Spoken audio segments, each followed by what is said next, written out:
Good evening. I call the meeting of the San Juan Unified District Board of Education to order. The closed session items on tonight's agenda are: 1, collective bargaining matters, discussion with negotiator David Thigpen, Senior Director, Labor Relations, regarding CSEA Chapter 127, General Operations Support, and chauffeurs, Teamsters, Local 150, transportation supervisors, teachers, and certificated supervisory units, and regarding non-represented groups, management, and confidential units.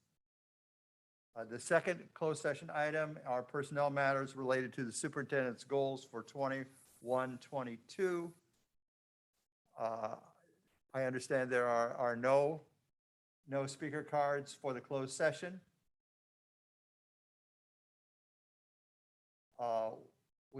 We do not have any written comments. And we will now move into the closed session, and we will return to open session at 6:30.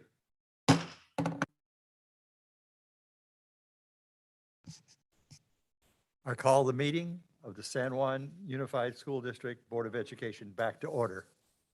Board meetings are held in person in the boardroom at the district office, and the public is welcome to attend. Alternatively, the meeting may also be viewed on the district's YouTube channel, where it is being live streamed. The meeting is being audio and video recorded, and the recording may capture sounds and images of those attending this meeting. The recording may be posted on the district website. Please join me as we say the Pledge of Allegiance.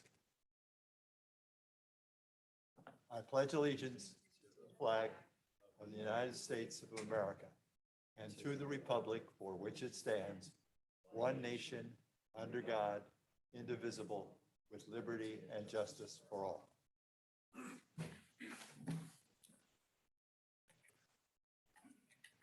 I am Michael McKibben, Board Vice President. To my right is Ms. Zima Creason, the Board Clerk, and to her right is Ms. Pam Costa and Mr. Saul Hernandez, Board members. To my left is the Superintendent, Ken Kern, and to his left is Board Administrative Assistant Stephanie Cunningham. Board President Paula Villasquez is absent tonight for a family matter. Before we begin, I'd like to review the two methods that are available to offer public comment in tonight's meeting.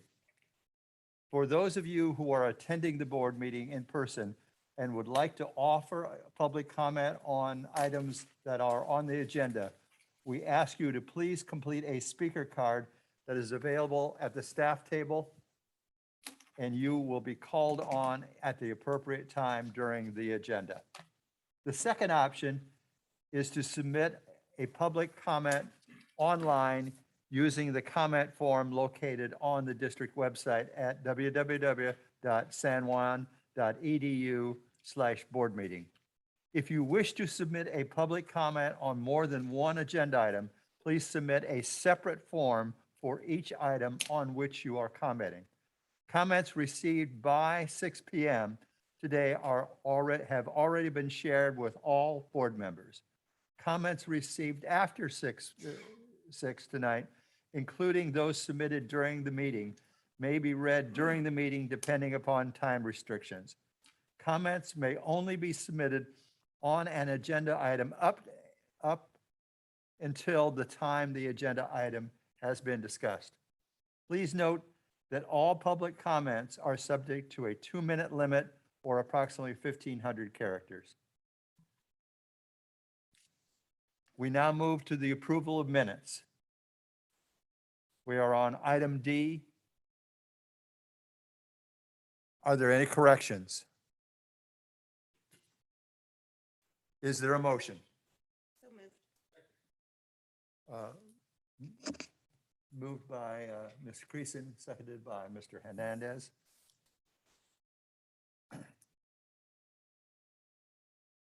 All those in favor say aye. Aye. Those opposed? It's unanimous. We now move to item E, organizations and announcements. Tonight, we have two staff reports. Let's begin with Superintendent Kern. Thank you, Vice President McKibben and members of the board. Trent and I are going to provide a couple of updates related to a number of items. First, I'm going to give an update on enrollment, some information about staffing, information about the vaccine mandate for staff, and then Trent is going to provide some information about testing at the school sites as well as quarantining. So our current enrollment in our system as of today was 38,292. That is 690 students below what we had projected. We will be continuing to watch those numbers in the coming weeks. Both the middle school and high school divisions are less than 100 below what and actuals. We have again this year, just like we did last year, seen a significant increase in our homeschool program. We currently have over 600 students enrolled in that.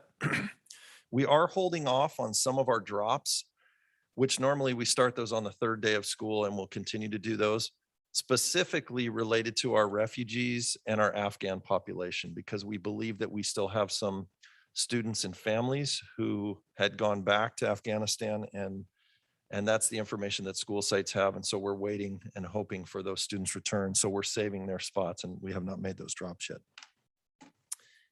HR has been busy in the last 6 months, to say the least, right, Paul? We have hired or rehired a total of 567 employees. Of those, 387 are new hires. And of the 567, 289 are classified, 259 are certificated teachers.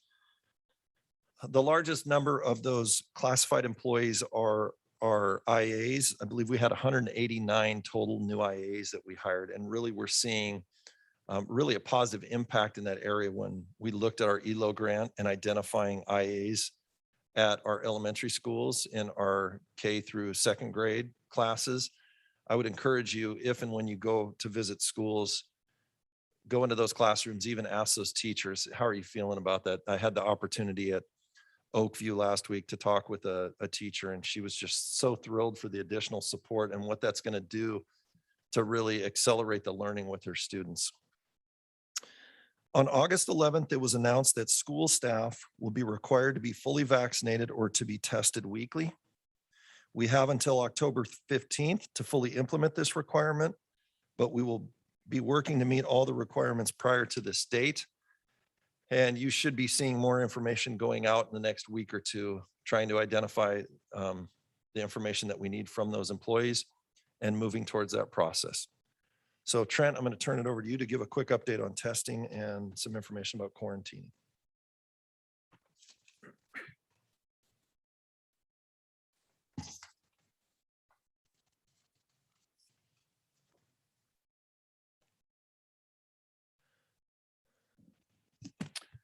Thank you, Superintendent Kern, members of the board. Good evening. As Superintendent Kern said, I'd like to give a brief update on our testing efforts for COVID-19, as well as the quarantine processes and experiences as we've had them so far this year. Starting first with testing for COVID-19. Just a reminder that testing for COVID-19 really has two purposes for us. One is that proactive screening purpose. We are really hoping to be able to find cases before they become problems in our schools and our community. So we do encourage our students, our families, and our staff to come in, get tested on a proactive basis to screen and just make sure that there are no undetected asymptomatic cases of COVID in our schools or our community. So that's one of the reasons that we offer testing. The second reason is to keep our students in school. So a number of the provisions in the latest guidance from the state and from the county do allow our students to remain in class or as part of programs if they take part in testing, if they were a part of an exposure.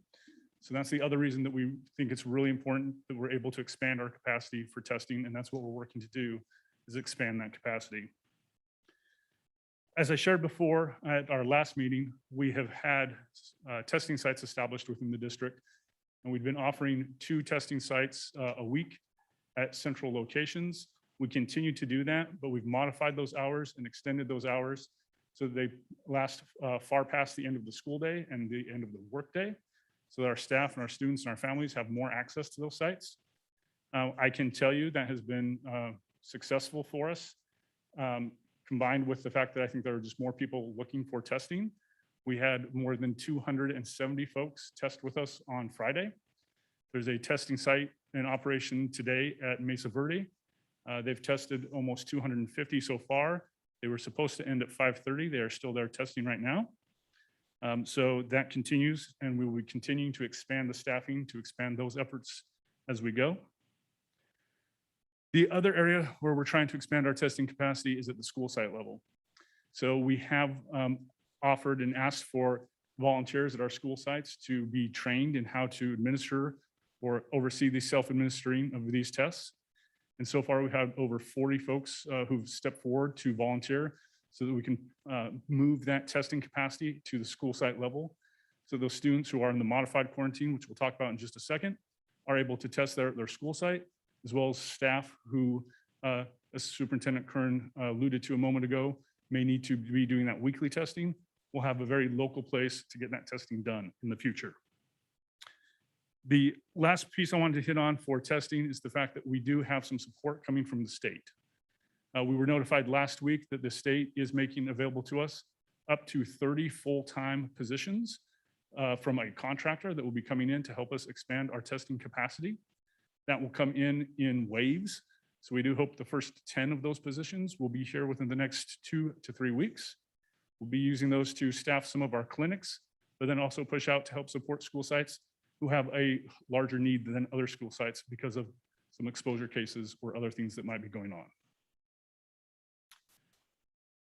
So then I did want to also then talk about quarantines tonight. Our quarantines are a very complex process. And as much as we'd like to boil it down to a flow chart, there are so many minute questions in each situation that we have to look at, that every situation is a little bit different. So as much as I'd like to say it's really simple and it's really easy, it's not super complex, but it does take some time and some patience and some thoughtfulness to really get through and make sure that we get to the right answer. So that, of course, does lead to lots and lots of questions. One of the big areas where we're getting questions right now is about modified quarantine and what it is and how it's used and why it's there. So modified quarantine is only for students. Adults, staff do not get to have a modified quarantine. Modified quarantine is only for students who were exposed in a school setting. So if a student is exposed to somebody who tests positive for COVID in a school setting and everybody had their masks on, then they're asymptomatic, then they may qualify for this modified quarantine if they agree to also test twice a week for COVID-19 during what would otherwise be the 10-day quarantine period. If they agree to do that, they remain asymptomatic and they continue to do their symptom screening at home before they come to school every day, as we ask all of our students and all of our staff to do. They're then eligible to come and participate in instruction each school day, but they cannot participate in extracurriculars, before school programs, or after school programs. So they're still able to participate in the core instructional program, but not necessarily the things outside of the core instructional program. One of the big questions right now, if you look at our dashboard, is how many of our students are actually on this modified quarantine?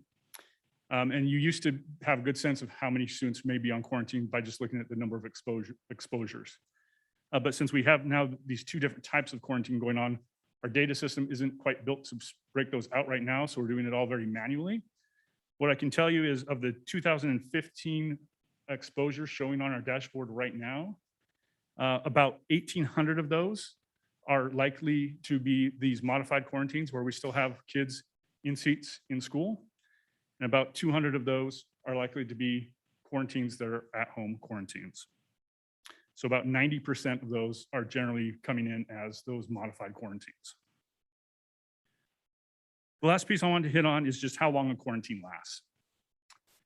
And again, this is one of those places where the short and easy answer is the default's 10 days, but it really depends on what the situation really was and all the specifics of the situation. So a quarantine is 10 days by default, but in certain situations, if you test negative on day 5 from exposure, you can release from quarantine on day 7 after exposure. So you can shorten a quarantine. It's 10 days by default, but it can be extended past 10 days if you have another exposure after your initial exposure. So if you're exposed to somebody on the 10th, and then again on the 12th, you have an exposure to somebody else, it then gets extended from the 12th to the 22nd. So it's always that 10 days from your last exposure. So it can get extended. And that's where we find ourselves in the case of having somebody with a positive case inside of a household. Because you can't really eliminate that exposure when you have somebody in the household. You almost have a rolling exposure, and you can't mitigate the exposure when you have somebody in the household. And that's when we start seeing quarantines that can push into 20 or more days, is when you have somebody with a positive case in a household. To really be able to mitigate that, the person who has tested positive for COVID has to be able to meet the criteria for isolation, which is to be completely separated from the rest of the household. So their own living space, their own restroom facility, really being able to not interact in any of the common spaces, which is really hard for a lot of our families. And certainly if a child is the one who has tested positive, almost impossible for our families to do. But absent being able to isolate, you have a rolling exposure. And that quarantine then continues to extend until the last date of exposure. So, for example, if Mr. Kern were to test positive on the 10th, we start an exposure period, right? Well, if I were Mr. Kern's household, I would have a quarantine period for 10 days from when he starts his case on the 10th. So that's automatically the 20th. But my last day of exposure is going to be on the 20th when his case ends. So then my actual 10 days starts on the 20th. So then mine really pushes to the 30th. I would have 20 days, absent anything else mitigating that. I would have 20 days of quarantine in that case. So again, not super complicated. There are flowcharts, you can work through it, but a lot of questions we have to ask and very specific to each individual situation.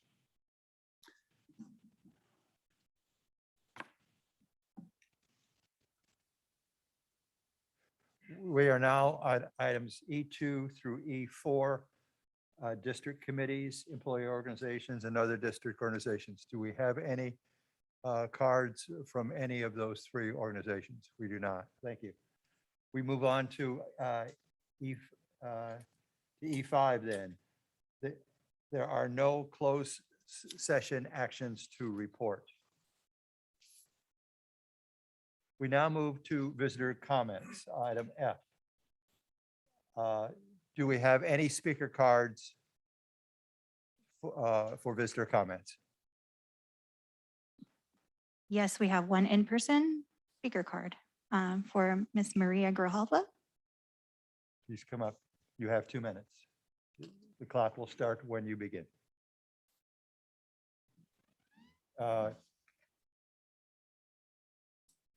Please give your name, please.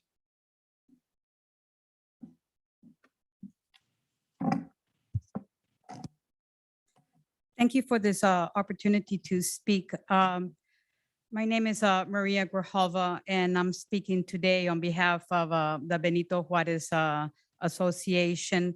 I just wanted to thank Board Member Hernandez for welcoming me today.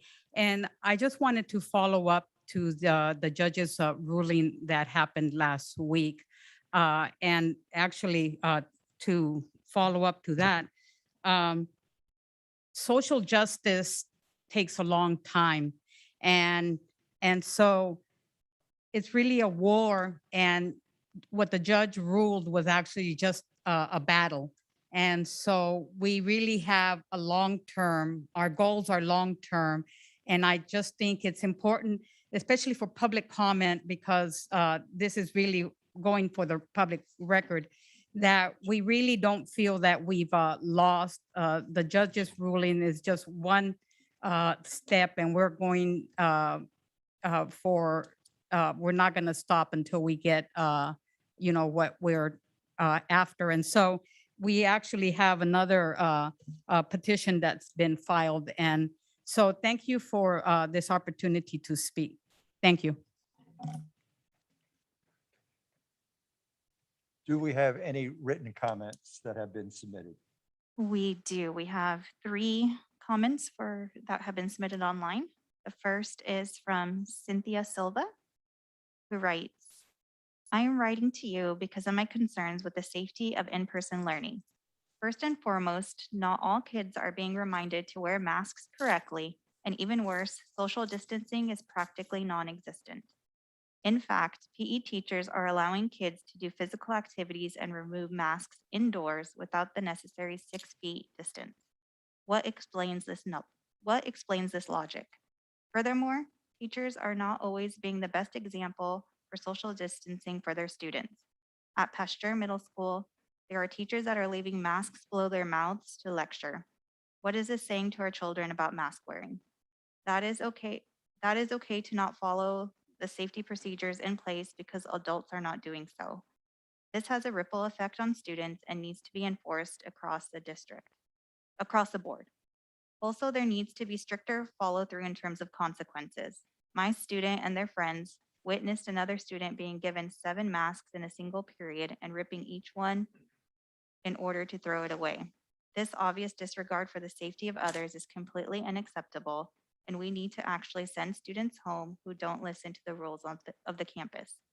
The CDC has conducted research that proves that Delta variant is more infectious and more easily transmissible. So why are we continuing to enforce rules, implement better cleaning procedures, and are actively forcing students to do physical activities closely together? Our next comment is from Vanessa, who is a student. As a student of Louis Pasteur, I am scared every single day that I will get sick and bring the virus home to my family. I do not feel confident that the school is enforcing the rules with students. In one period, my teacher stated that even though she does not care for masks, she has to enforce the rules because many parents and guardians have reached out with their concerns. As a 6th grader, I am more concerned than ever for the reason that I cannot be vaccinated. Please help to keep me and peers safe. Thank you. And our last general comment is from Patricia Herring, who writes, I am concerned with the safety procedures being implemented in our schools. Teachers are not given sufficient time to clean and disinfect classrooms in between periods, and given the contagiousness of the Delta variant, this is concerning. In fact, I have only heard of one teacher that is making sure to disinfect desks for each period. Thank you, Mrs. Rominger from Pasteur. You're a great example. Another pressing matter involves Casa Roble. PE teachers are allowing students to be within 3 feet of each other without masks, or forcing students to run outside in the heat and the smoke instead of modifying lesson plans. Also, PE teachers seem to be the most risky in both middle and high schools, since they have been wearing masks under their nose or not at all. In fact, a PE teacher leaned over and was speaking directly over students without a mask on, and my student felt his spit land on her forehead. In this day and age, this is absolutely not okay. Protect our children, San Juan, and follow through with your promise. And that is it for general comment. Thank you very much. We now move to the consent calendar, item G. Do we have any speaker or written comments on any consent items? We do not. Do any board members wish to remove any items from the consent calendar? Is there a motion to approve items G1 through G7? So moved.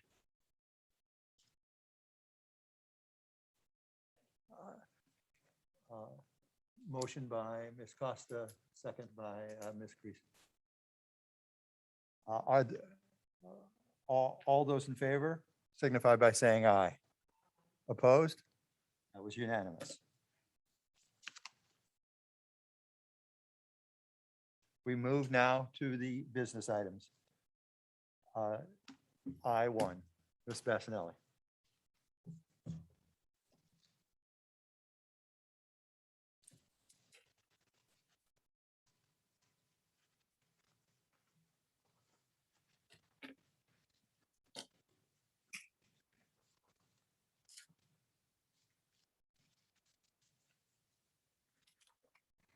Hey, good evening, Vice President, Dr. McKibben, board members, Superintendent Kern, and Ms. Cunningham. Each school year offers the possibility and opportunity for students, staff, and community. With much of the state and federal government's attention and narrative and resources being directed towards mitigating learning loss associated with the COVID-19 pandemic, school sites have more financial resources than ever before available to them to provide supplemental and support strategies for students. This school year, as site leaders prepared for return to full in-person learning, they were presented another narrative to consider as they got ready to welcome students, staff, and families back to school. Tonight, this report will provide an overview of the discussion and work that occurred at the July 30th site leadership meeting, where we explore the possibilities of shifting the narrative from one of learning loss to one of chasing the possibilities as we value and build upon the learning that occurred last year with families, communities, and classrooms, so that our instruction is strength-based, differentiated, and culturally responsive.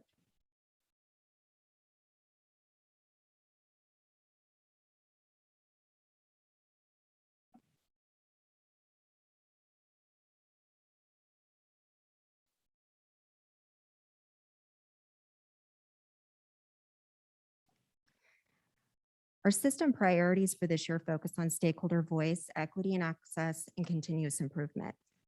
Elevating and expanding stakeholder voice across our system has been a priority for a few years, but has become even more mission critical as we navigate through the pandemic. During a time when typical data are not either readily available nor reliable, the use of qualitative data, our stakeholder voice, feedback from our end users has become even more critical to our work. Equity and access continues to be a priority within our system. As we return to full in-person learning, we have to ensure that students are empowered learners and have access to the instruction, support, and resources needed to build skills and accelerate learning. Coupled with this is the continued efforts to operationalize our goals outlined in our 8-point commitment to educational justice. Lastly, as I mentioned before, sites have more resources than ever before through one-time funds provided by the state and federal government.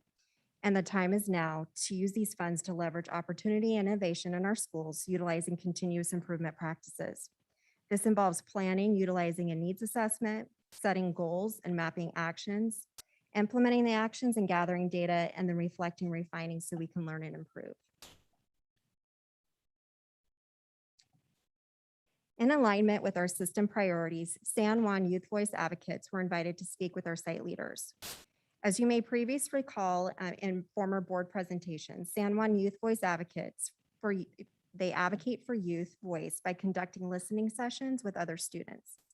In these listening sessions, students share their thoughts and feelings about their experiences and ways to improve in the system. The panel that joined site leaders consisted of 2 students who helped lead listening sessions last year and 3 students who participated in listening sessions last year. During their time with us, they shared with us their stories and experiences from last year, their hopes and worries for this coming school year, and advice for leaders as they prepare to open our schools. In terms of advice, the big themes we heard were to take time to listen and hear us, to provide choice and differentiation, consider multiple perspectives, build community with clubs, sports, and other activities. And lastly, they asked that we don't be so focused on what we lost over the school year that we try to cram too much information too quickly into the minds of our students. So as we considered equity and access, we used the text discussion protocols to study an article that's written by Zaretta Hammond, author of Culturally Responsive Teaching in the Brain. As you may recall, Ms. Hammond has previously led professional development work in our district. In her article, she shares how the principles of cultural responsiveness, when coupled with the science of learning, can be leveraged for liberatory education, which means positioning students to be leaders of their own learning by helping them increase their ability to actively improve their cognition or their thinking skills. This article has been provided to the board as an attachment within this packet.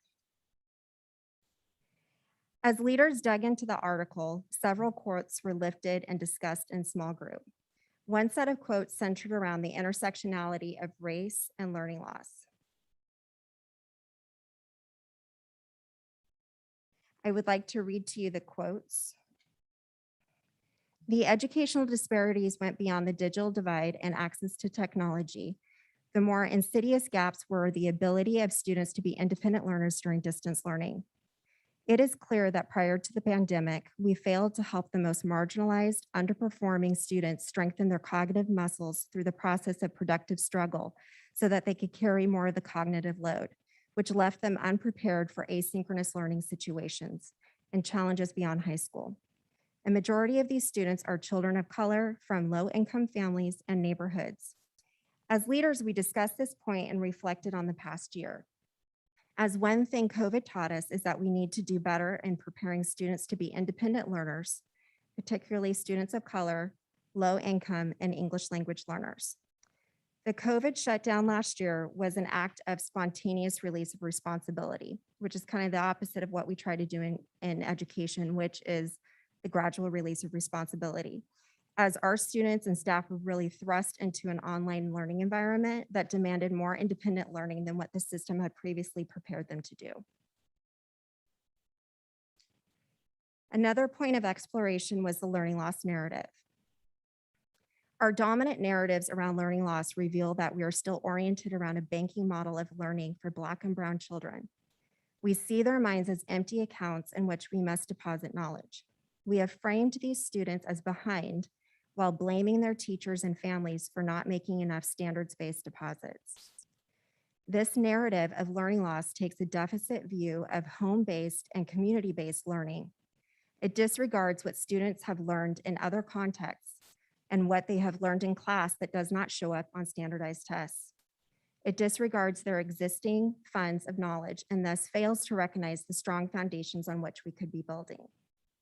So we asked ourselves with that quote, what if instead of focusing on what was lost, we validate and honor what was gained?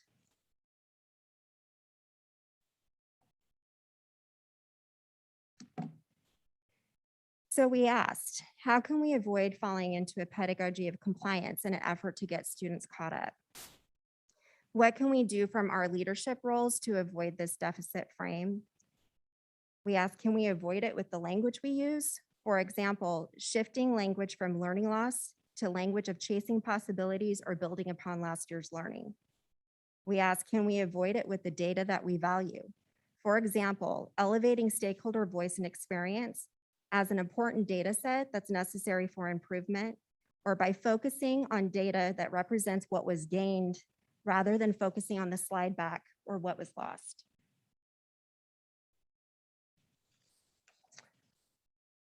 So in terms of shifting the narrative, realizing that learning happens everywhere, maybe we should be asking different questions.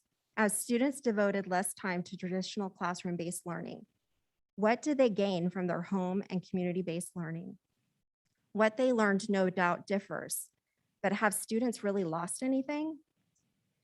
Our counter narrative to learning loss begins with reframing this period as a time of family and community-based learning. Children learned something. We need to welcome this new off-topic knowledge back into the classroom as an asset. If we don't, we send a dangerous message to students that real learning only happens in school. That message robs diverse students of the chance to recognize their own agency as learners. So we know that our students learned last year, and they built and strengthened the skills necessary to be independent learners. So in considering that, we asked ourselves, what if this school year we built upon the independent skills and habits that students gained over the last year so that students become even more powerful and independent learners? And we really considered and shifting the narrative from learning loss to building upon what happened with the learning that with last year, and really shifting from a deficit stance to a strength-based orientation that values home and community-based learning. So as we stay curious, lean into creativity and innovation, work together to reflect and refine, we chase possibilities, and we've been considering what are some potential implications for a return to in-person learning? What are some ways we can lead with curiosity with our students, parents, and staff? And how might curiosity help our diverse learners become more powerful learners? So with that, Dr. McKibben, I'd like to turn it over to the board for any discussion and questions. Do we have any speaker cards or any written comments on this item? We do not. Okay, I'd like to turn to the board members for your questions and comments, and we'll start on our normal order. Mr. Hernandez? Ms. Bastianelli, I appreciate your report, and I appreciate the focus that we all are engaged on. I agree with you 100% that the focus is where this is where we need to be. But at the same time, in the first day of school, I was with the principal, and he said, "Mr. Hernandez, what's your goal this year?"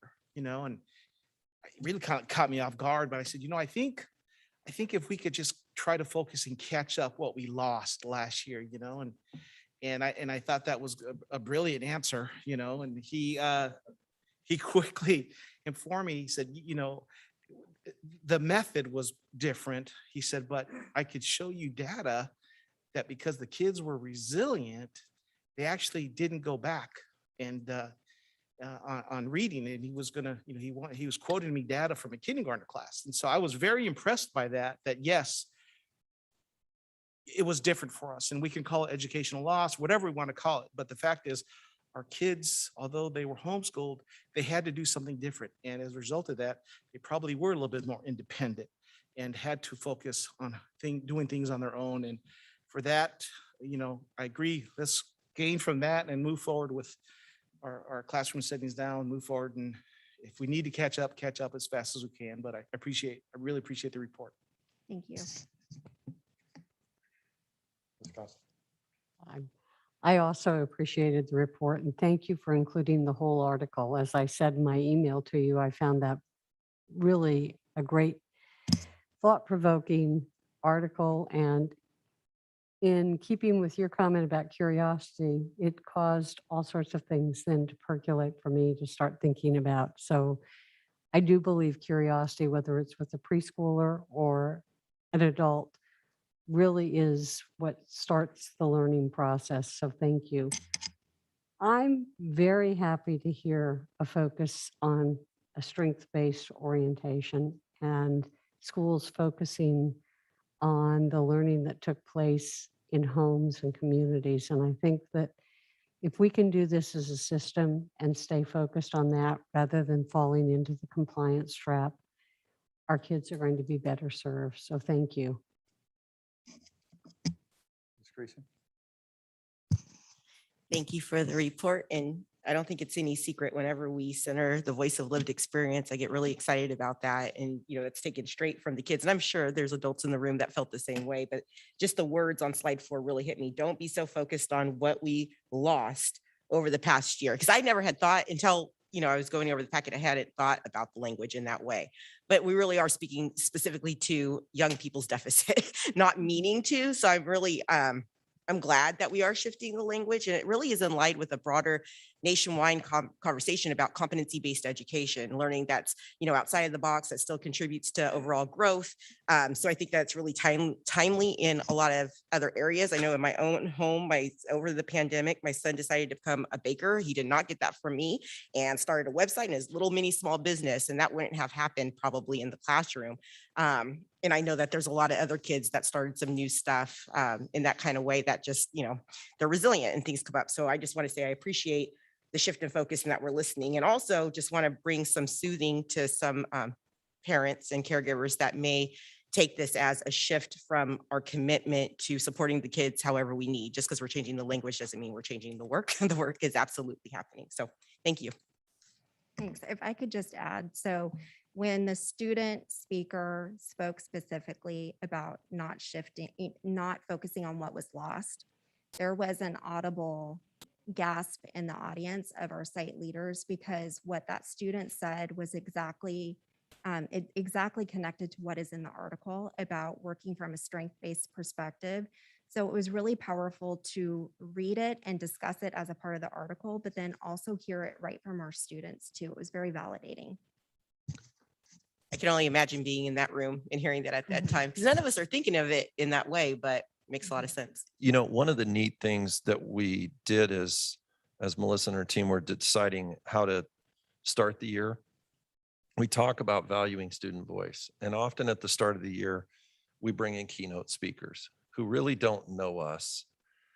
They have a message to share. And at times it hasn't always connected the way that we hoped it would. And sometimes it's been completely disconnected. And it was really neat to see these young ladies sharing their voice. And there were multiple times where you weren't sure how they were going to answer the question, but it was really profound. And it, you know, it would be one of those things. I don't know if we recorded it.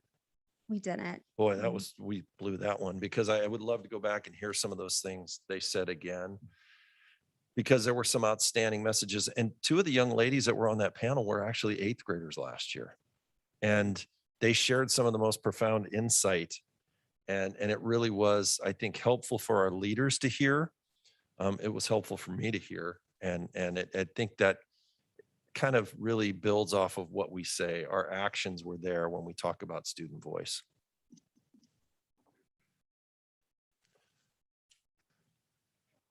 Thank you for providing the Dr. Hammond's article for it. It's one of the better ones that I've read in a while, and so forth.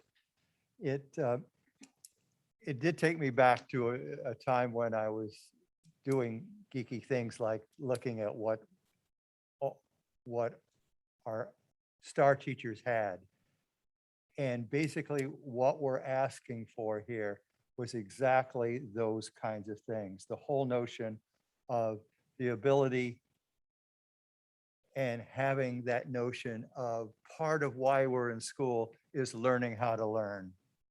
And in many ways, that's, you know, the importance of how you learn is way more important than how much you learn. And I think this brings that home. That whole notion of how you get to transfer, translation, applying objects, and basically what we, in the jargon of education, call executive control. And I think that's what we learned in this time, is that we have that we have not spent enough time on those kinds of things. And I'm reminded of watching VeggieTales with my son, and him, the whole notion of going to the stuff mart and getting knowledge rather than recognizing what was really important was how indeed you learned what you learned. I really appreciated her use of the term recognizing the agency as learners. I thought that was particularly powerful. But my favorites were making learning sticky, and what an interesting metaphor that is, and how taking what we have gone through in this last year and turning it into a positive. And the other one I really liked was the whole notion of cognitive chewing, and what that means. And all of those things lead me to my question. I'm sorry it took so long to get there. In the continuous improvement model, we're constantly looking for data that tell us about these really important concepts. And I will admit that one of the things that we were not able to accomplish when we were looking at this kinds of thing, frankly, 50 years ago, was instruments, tools, and things like that got at things like making those connections, that cognitive chewing kind of thing. Have we thought about in our continuous learning model how we're going to measure whether we get to these kinds of things? I don't know that that's going to be data that we can measure at the system level. That's more of the formative work that happens inside of the classroom. So for example, with the cognitive chewing, that might happen like through a parent share, where then they share back out the learning, and the teacher is able to assess the application of the skills that are being asked. So some of those pieces, it's a little hard to pull up at the system level. We do have I'm failing to remember what it's called, but on our report card, we talk about specific skills too, such as persistence and whatnot. Those are pieces that we do look at that we can pull as a system level. But in terms of what she talks about, with the malleability, those are pieces that happen inside the classroom that a teacher would be using their maybe formative just assessment practices. Opportunities provided for reflection, Yeah. for looking back at those kinds of things. And then May- there's also the big, the big transfer when it comes to the larger assessments. Okay, but this, I know it's always been a challenge to capture is, did we get what we wanted? And particularly with very complex kinds of skills like this are very hard to measure. And I wanted to know if you had any thinking on. Yeah. that. One area that we're trying to be intentional in supporting the system. So as I mentioned, our sites have more resources than ever through the Expanded Learning Opportunities Grant and also our ESSER funds. And so with that, they've created a variety of actions to deploy to support students, either their academic growth or their social emotional growth. They're going to need support in terms of what it looks like to build up a progress monitoring system in order to assess growth in the areas that they're targeting and really to inform their practice and improve their practice as they go. Because ultimately there might be some actions that sites have identified to use that we might say that because of the data, we might want to look at scaling out, growing it, or just integrating it into other plans such as the LCAT. So a part of our work this year is to support our schools in building those progress monitoring systems. And I will say it's a little challenging right now to have those conversations because as we start school, we're also faced with a lot of just urgent basic needs, such as making sure we have all the staffing, substitutes, supervision, those kinds of pieces. But our work this year at the system level and supporting the schools is around progress monitoring. But I noticed in her work, she talked about using things like turn and talk, talking, the whole notion of how much we learn from each other and how we're trying to find powerful tools and powerful strategies to get to that. Thank you very much for this report. And if you have something you want to close on, No. otherwise, thank you for your report. It was really very helpful to me. Thank you. And I'm just going to stay up here because I got the next item.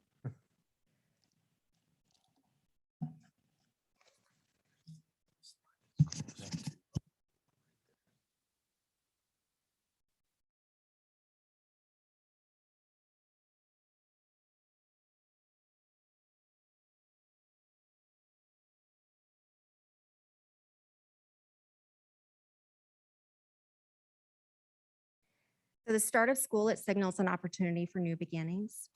This year has been no exception as we opened our school buildings for full in-person learning since March 2020. The intent of this report is to provide an overview of how we build positive school culture, knowing that the first day of learning sets the foundation for a school of learning and growing. So I'm going to be showing a video, and I'm not sure, is my clicker working or no?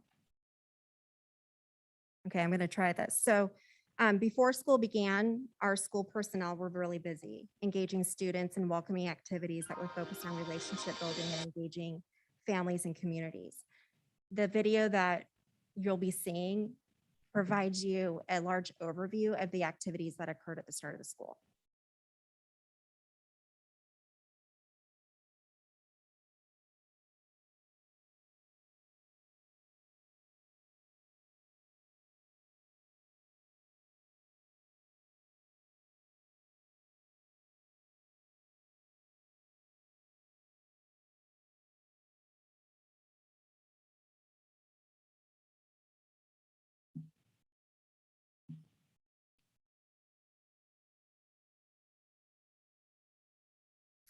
I hope I'm building an anticipatory set for you, that you're very excited for this video.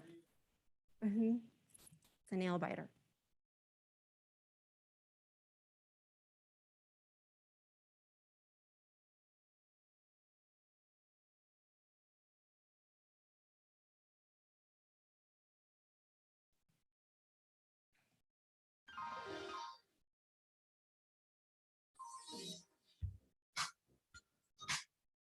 Welcome to the 2021-2022 school year.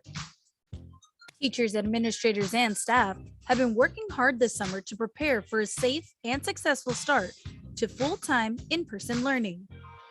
More than 200 new teachers were welcomed to the San Juan Unified family at the annual Smooth Start Orientation at Mesa Verde High School. Topics covered included technology, benefits, professional development, and more. It was great to see so many teachers at Smooth Start with their computers and learning how to use the student information system, just building that community and that connectedness. It was so valuable during those 2 days. It was really exciting. Likewise, school sites and administrators got to work with the number of back-to-school events to reconnect with students and families prior to the start of the school year.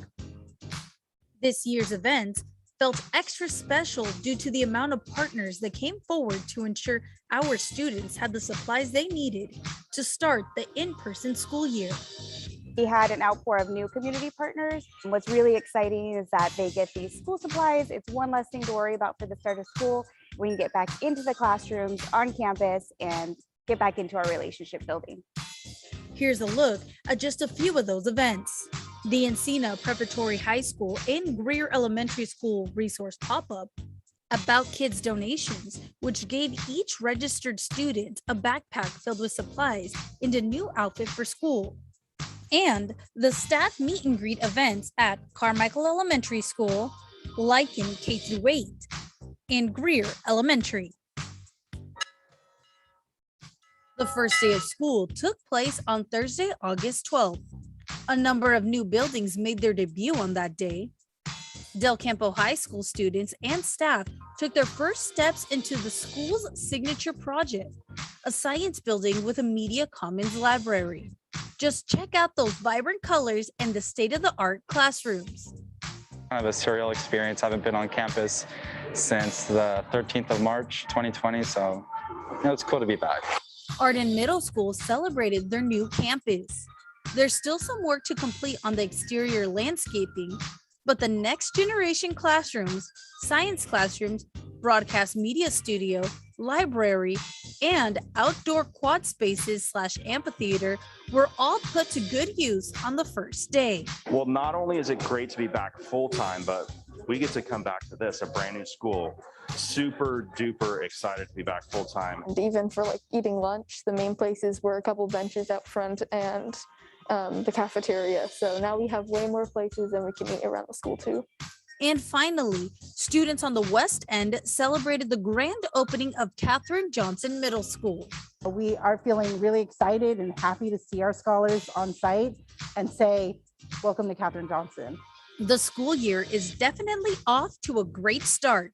We look forward to the many opportunities awaiting our students, families, and staff. So our schools engaged in many activities, utilizing their link crew where everybody belongs. They implemented orientations, meet and greets, club days, and campus tours.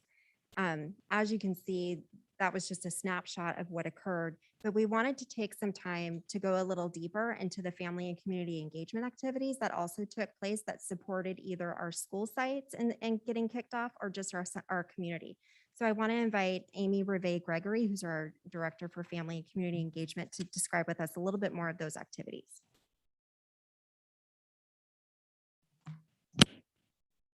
Thank you. Good evening, Vice President Mr. McKibben, board members, Superintendent Kern, and Ms. Cunningham. My name is Amy Reve Gregory, Director of our Family and Community Engagement Department. And as you could see throughout this, and building on what Deputy Superintendent Bassanelli talked about, rebounding from the challenges that the past 18 months have brought, leveraging the upside of the downside, and chasing all of the innovative possibilities that this new school year is bringing, our Family and Community Engagement Department has been focused on creating new and engaging ways to help support our students, families, community, and colleagues.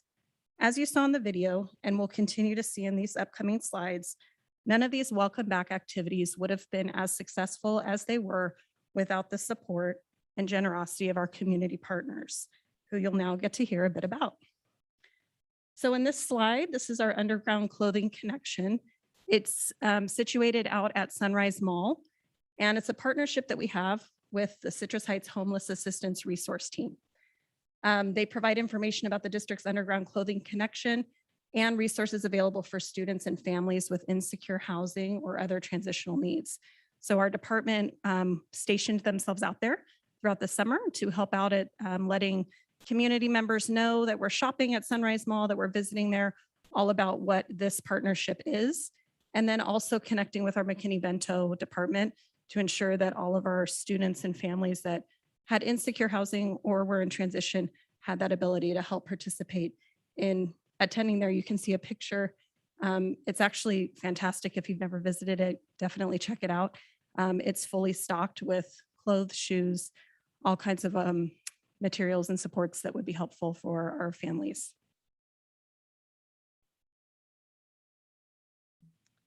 All right, this next one that we wanted to highlight is from our partnership with Project Optimism. So Project Optimism is a nonprofit that helps empower historically underserved communities, including the At Promise scholars that they mentor in schools, apartment complexes, libraries, and more within the community. So they actually work with 8 of our schools closely this upcoming school year. And this was an event that they created and hosted for the entire community. It was free. It was held at Howe Park, and it was open to all community members. They were treated with food, engaged in recreational games, music and raffles. And then here pictured were some of the many students that received leadership backpacks that were filled with school supplies.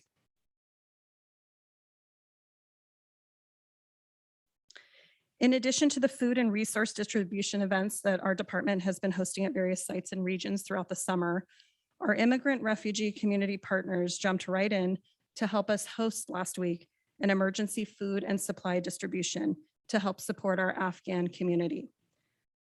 Within 24 hours, we had 12 local refugee agencies and nonprofits that jumped right in. They helped serve nearly 400 people with food, refugee supports, emergency contacts to help with the Afghanistan crisis, departmental assistance, and family care kits that our teams created to provide social emotional support for the children at home. And you can see here, these were just a few of the pictures, but it was a wonderful event filled with many community partners that all came together to help with the greater good.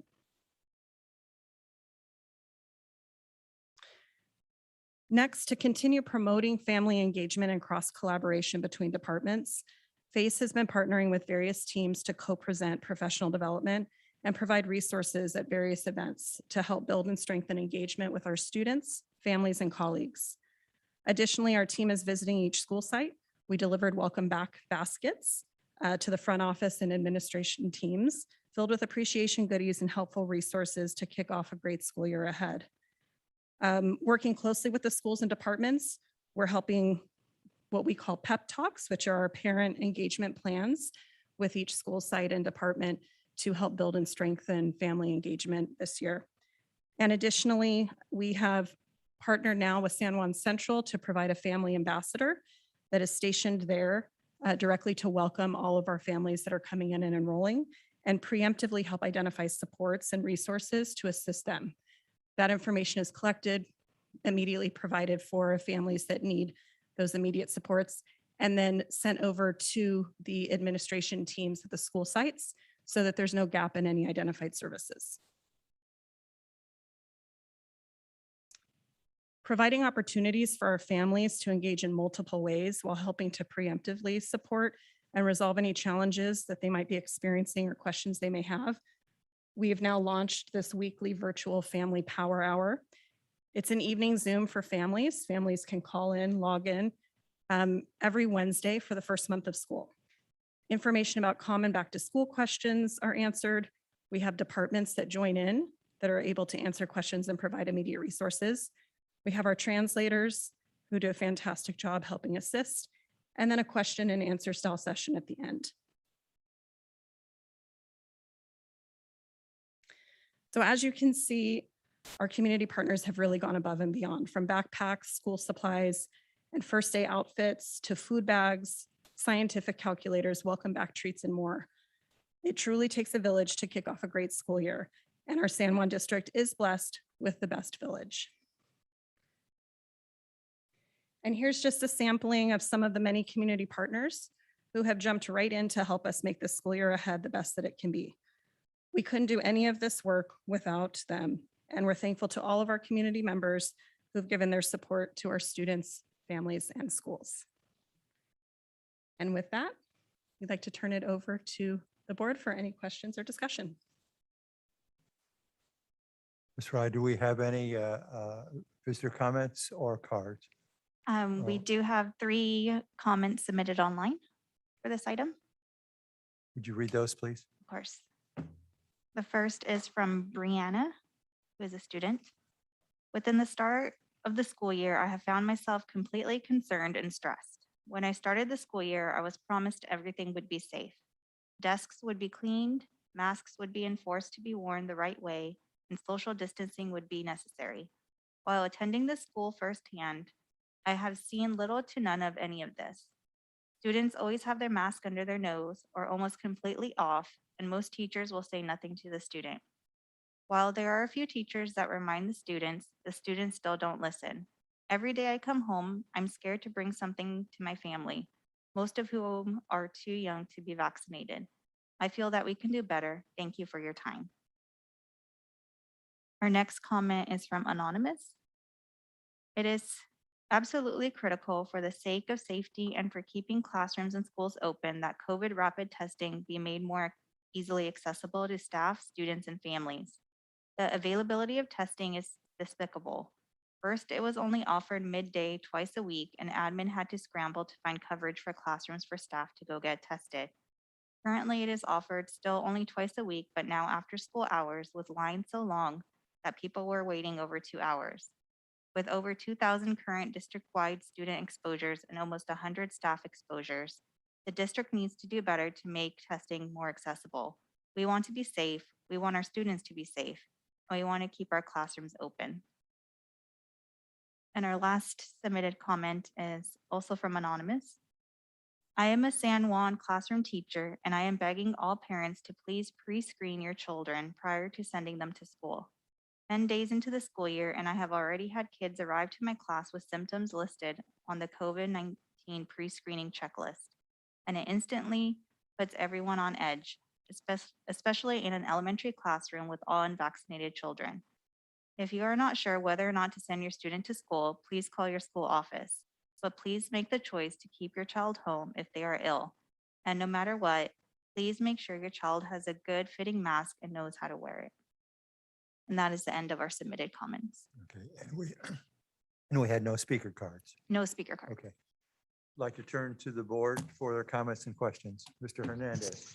I just want to thank you for the report, and it is overwhelming to see the support we receive from our community partners, and it's just so awesome to see. So and to see it like we did in this, that I'm just overwhelmed, and I just really appreciate our efforts, and thank you to our community partners that do so much for us and our kids most of all. Thank you. Thank you for the report. Thank you so much to our community partners. They really have stepped up. You really have stepped up to help us as a district, and it makes a huge difference. And I'd also like to say a thank you to our staff, both certificated, classified, administrators, to the district office staff. Everybody went above and beyond to make this a successful school opening. And it wouldn't have happened without the hard work of every single person putting in untold hours so that kids could be successful starting with day one. So thanks to everyone for this. Thank you. Thank you for the report. And I think this is your first report, right? This is my first report. Well, welcome. It's good. It's great to see you in this capacity. It's really fun. So I have to just note this little self-care activity book was really, really cool. I'm glad that you captured that picture. I thought that was fabulous. Regarding the power hour, that's also fabulous. How are we getting the word out to folks about that? Yeah, so we have we have a a newsletter that's been going out, making sure that our sites and department leaders all know about that. Our counselors, our MTSS support staff has also been promoting that. Additionally, we have our social media. So not only through the FACE website, but also district has done a fantastic job. The communications team has been right on it with posting that and posting reminders, making sure that our translators have also communicated with our families as well. And then each of the school sites has been sending out reminders too. Awesome. That's great news. I think that's an incredible resource. And in response to some of the public comment, safety concerns, this is probably for you, Superintendent Kern. Where can we point people to go with these concerns on the day-to-day and not waiting for board meetings? I think if there are issues that are specifically happening at your school, we always want to address those at the lowest level directly with your school. If you're seeing that there are procedures that aren't being followed, I would reach directly out to your school. If you're not seeing that a response to that, then bring it up the chain, whether or not usually you need to communicate directly with myself or the board, and then I will make sure the appropriate staff that oversees that school would respond as well. Thank you for that. I just wanted that to be on record because, we're how many days in? 7, 10, not many, a couple weeks. And I think we're all finding our footing. I know I think we're all finding our footing. And so I applaud students and staff and parents and everyone that's out there just trying to make it work. And I just want to remind people that may be listening, we all have a part to play in this to keep our school sites safe for everyone that's in them.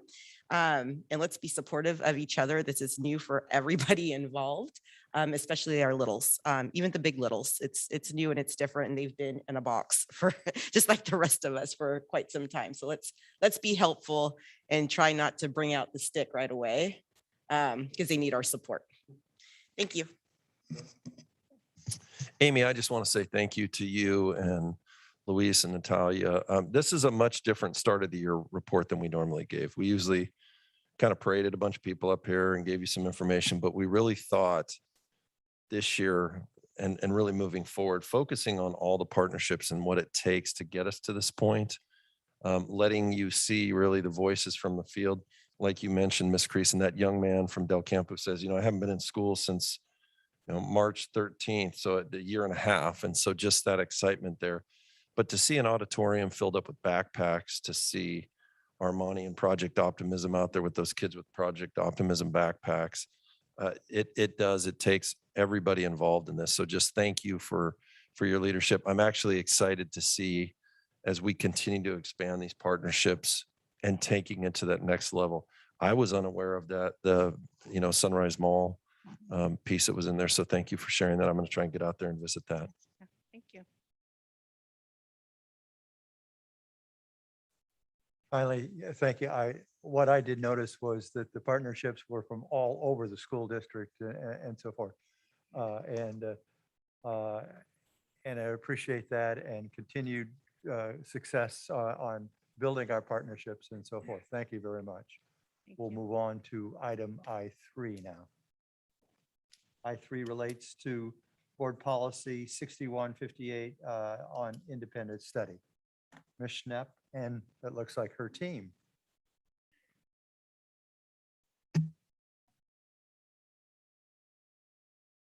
Good evening, Board Vice President McKibben, members of the board, Superintendent Kern, and Ms. Cunningham. It's great to see you all this evening. Tonight, the superintendent is recommending to the board the discussion of the revised TK-12 Independent Study Board Policy 6158. Assembly Bill 130, signed into law July 2021, was written to expand independent study to be inclusive of grades TK through 12 for the 21-22 school year. This legislation provides updates and changes to the independent study program. In order to meet the requirements of AB 130, we aligned our practices, and this updated board policy closes the loop between our practice and the new legislation. Good evening. These new requirements include a provision for waivers of the offering requirements, as well as required parent notification, pupil, parent, educator conferences, and additions to board policies and written agreements. Some legislative requirements added to the board policy now include opportunity for tiered re-engagement strategies, daily synchronous for TK3, daily live interaction for grades 4 through 12, weekly synchronous instruction for grades 4 through 12, and a return to in-person with 5 days of request to go back to in-person instruction. On September 4th, we will bring to you an update on independent study and what it looks like for our students and teachers. Tonight, we have Holly Sobolski, elementary director, who has oversight for elementary independent study. And we also have David Levis, principal of El Sereno Independent Study, to help answer any questions you might have about our new updated board policy. And with that, we turn it over to you for any questions.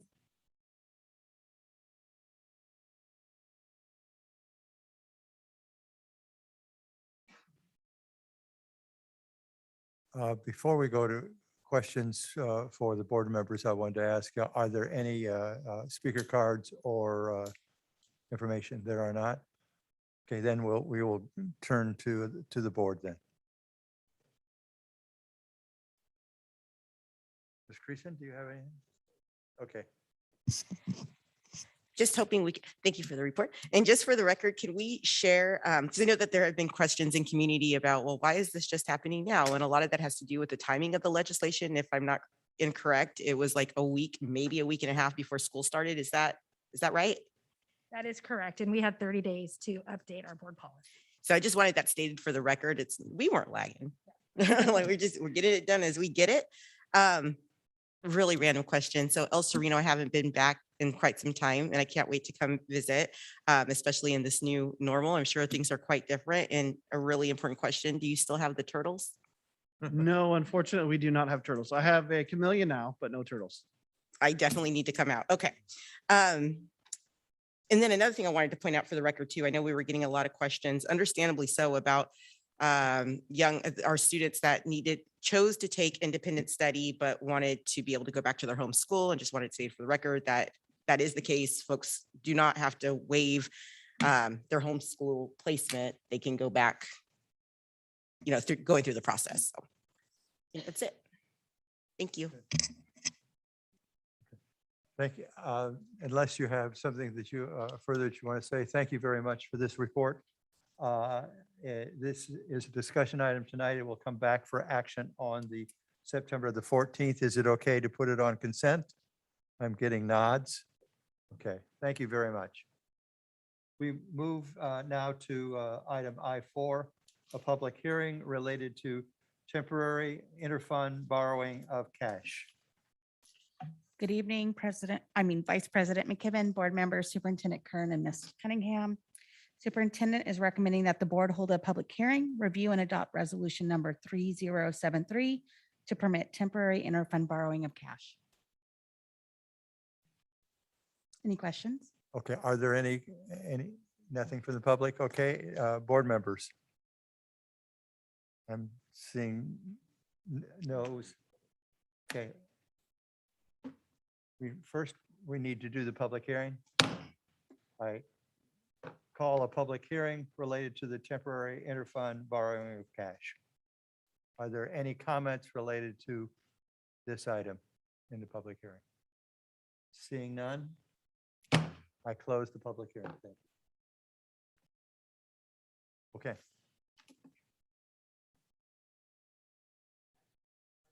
No, this is a discussion and thank you for, I need all the help I can get tonight. Yeah, the action is for a public hearing. And then we take. Okay. Thank you. I'll get this right. I declare the public hearing has been declared. We we found there are no speakers. Where?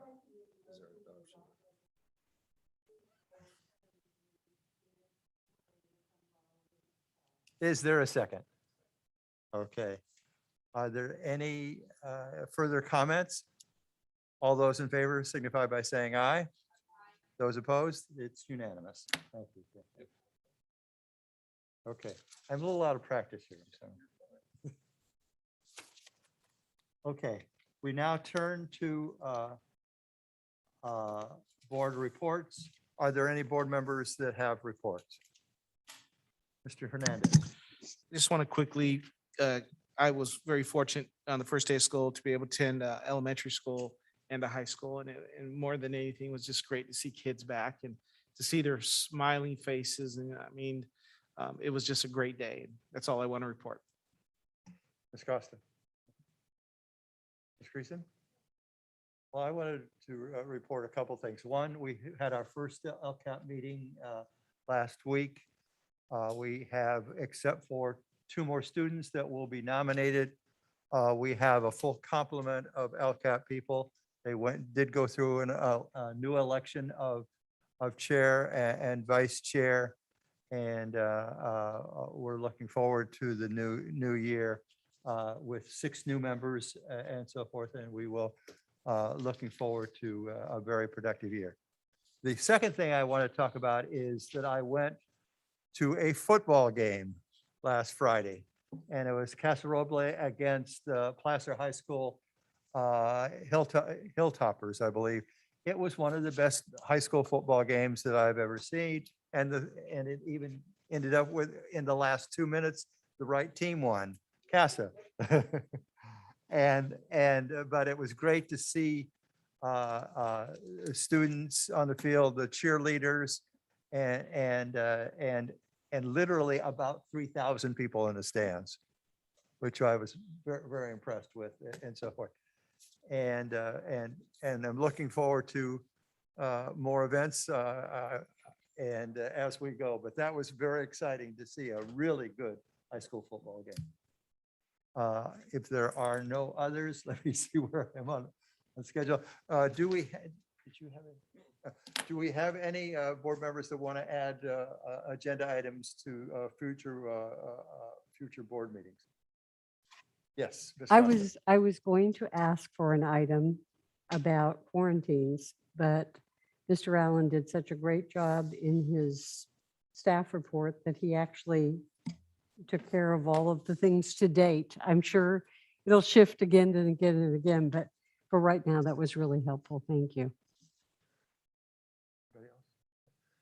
Okay. We are now at our second visitor comment period. Do we have any speaker cards or written comments for this period? No? We do not. Okay. And so hearing, and we have none from the audience. Okay, if that would, we do not need to return to closed session. We are adjourned.